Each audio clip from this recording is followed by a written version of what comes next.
Hoje, em 9 minutos, a gente volta a um tema muito recorrente aqui no programa, que é ficar discutindo perspectivas, cenários e, principalmente, uma realidade capixaba em termos das estratégias econômicas que nossos dirigentes têm mantido e cumprido para com o nosso Estado. O que pode melhorar? Está tudo perfeito?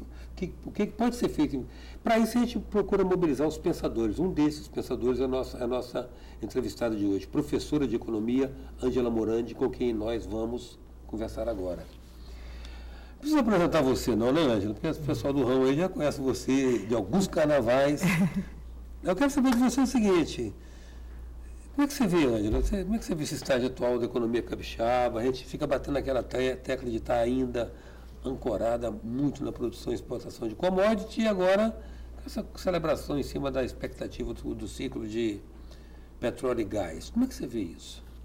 Olha, eu diria, que nós não saímos ainda do ciclo da industrialização. O Espírito Santo está tentando passar por um terceiro ciclo, acho que ingressar realmente num ciclo evolutivo superior, digamos, né, há algum tempo, que é o ciclo da diversificação, é o ciclo do conhecimento, né, é o ciclo da tecnologia, da ciência e da tecnologia.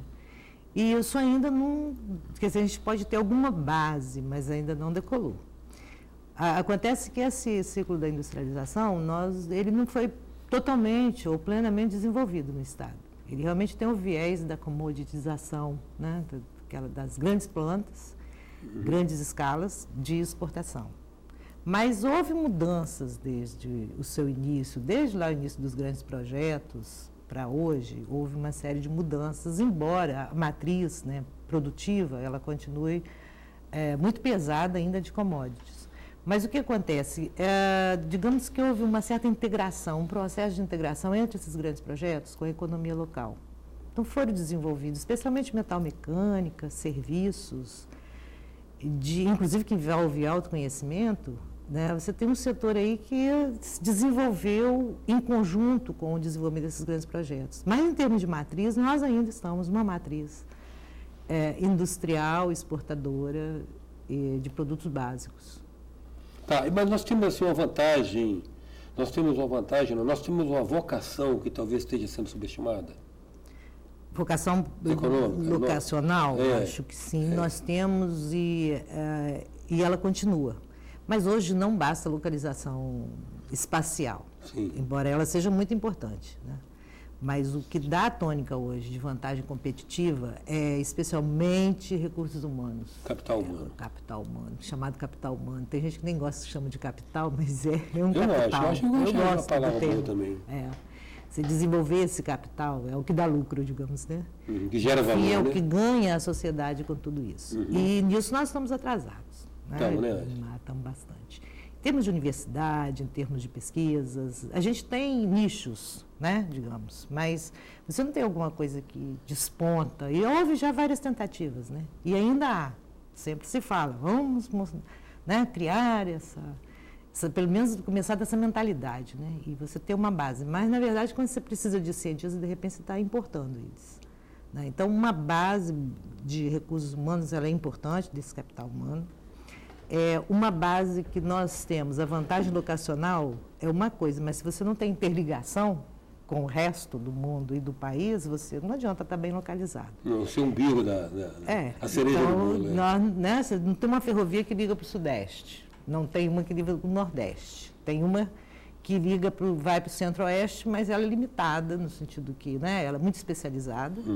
Com a bitola também, que não dá para se comunicar com outras. Enfim, você tem poucas ferrovias, embora haja aí, já está no projeto, né? Você vai ter certamente vai sair do projeto, a ferrovia que vai cortar o estado longitudinalmente na vertical, mas ainda não saiu, né? Então você tem uma base de uma boa localização, no entanto, você tem que desenvolver outras coisas, que é a logística. Então, ser uma plataforma logística aqui, significa você ter uma plataforma de comunicação, e não é só de transporte, né? Mas transporte é rodovias, aeroportos, ferrovias, de comunicação, né? Que é uma infraestrutura importante, Então, você se liga com o resto do mundo e tem capital humano. Né? Então, não basta ser... Mas a localização é muito boa. É muito bem localizado, próximo dos grandes mercados nacionais. Eu não consigo um estado brasileiro mais bem localizado. Não tem. Não há. Não há. Isso perde tudo. Então, isso já é uma coisa, quer dizer, natural, mas tem que ser outras coisas serem construídas. Uhum. Agora, a questão também é a seguinte, né, Ângela?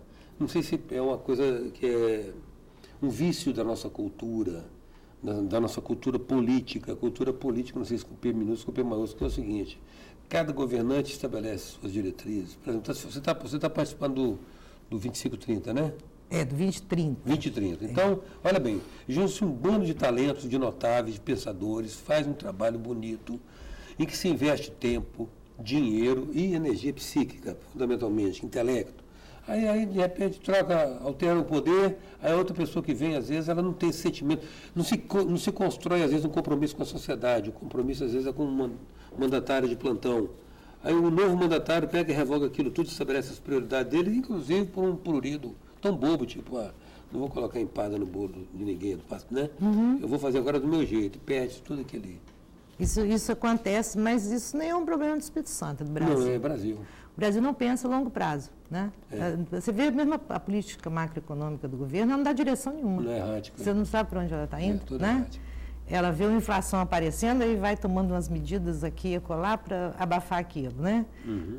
Vê um setor que está com dificuldade, abaixa um pouco o imposto por um tempo, né? E os preços ficam ali meio que mais baixos, aumenta a demanda, aí acertou, desacerta outro lugar.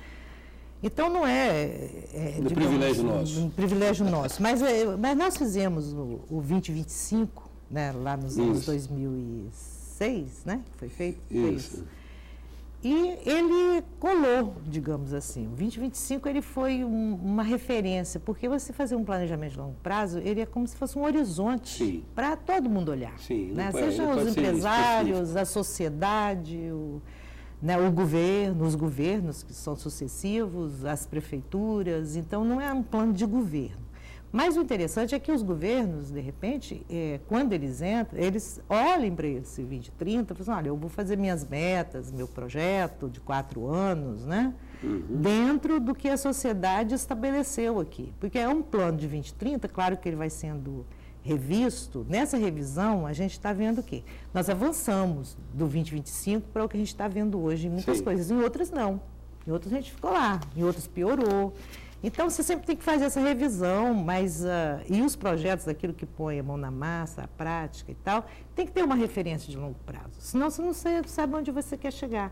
Você vai dar passo para onde se não tem um horizonte. Então, o planejamento de longo prazo é aquele que as pessoas olham para aquele longo prazo e falam assim, a gente quer chegar lá, no conjunto, na coletividade. Sim. E aí cada um vai atuando, né, para ver se chega lá. Então, o planejamento hoje é uma coisa fundamental. Ele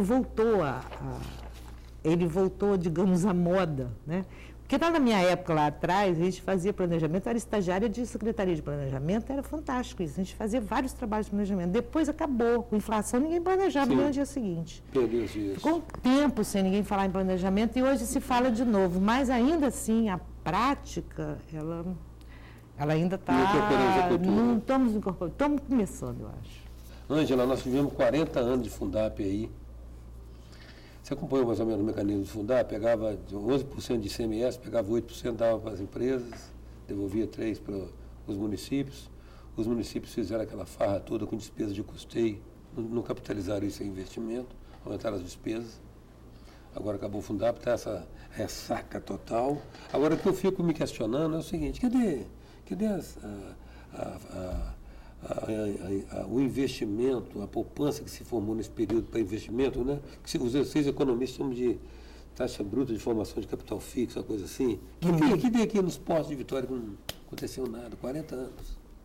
Na verdade, o Fundap, ele não, apesar do nome, é o Fundo de Desenvolvimento das Atividades Portuárias, ele não tinha destinação para os portos. É para dinamizar atividades que utilizavam os portos. Né? Então, ele funcionava um pouco... A concepção dele é que o Espírito Santo exportava muito e importava pouco.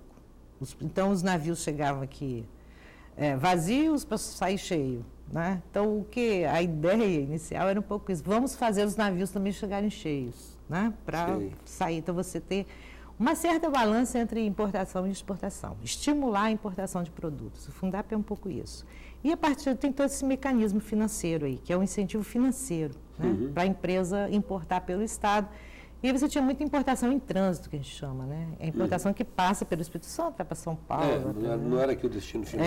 Mas as empresas acabavam se instalando aqui, né? Então, ele não era muito para desenvolver os portos, mas as atividades portuárias. Os portos, né?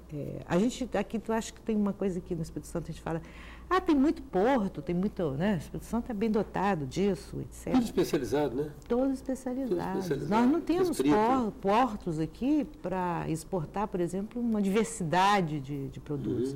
Você pega a pauta de exportação, e 90% dela é de 4, 5 produtos. A gente conta ali, né? Minério, pelotas, café, soja. Muito, né? Produtos bem comoditizados. Mas você tem os 10%, esses outros 10%, uma dificuldade de exportar. Você podia ter muito mais do que esses 10%, esses outros produtos, mas você não tem porto para isso. Os portos são especializados, por isso o Espírito Santo exporta mesmo esse tipo de produto. Eu acho que já se fala aí no Porto de Águas Profundas, como é que vem, para onde vai, está uma briga danada para isso, mas você tem que ter... Para a gente chegar a uma plataforma, uma economia de plataforma, de oferta, plataforma para chegar no mundo, você tem que ter porto que não seja especializado. Ou que ele seja, né, aberto para todo tipo de mercadoria, que seja exportável via portos, né? E isso aí são investimentos que, daí se falou em taxa de investimento, né? O país está dos mais baixos do mundo em taxa de investimento, que é a formação bruta de capital fixo. É o quê? O componente do PIB total, da riqueza total produzida, qual é o componente que é investimento? O Brasil está em torno de 16%, né? E você tem países como a China, por exemplo, que é 34%, Índia, altíssimo, o próprio Chile é mais que o Brasil, né? 16% é quase nada, não dá nem para reposição, porque investimento você faz para reposição, porque investimento, as máquinas se desgastam, né? Os equipamentos se desgastam, tem que repor. Para reposição, 16% não dá nem para reposição direito. Então, você não tem uma economia dinâmica, você vai, né? Então, esse é um grande gargalo. E aí, uma parte grande dos investimentos é justamente na infraestrutura.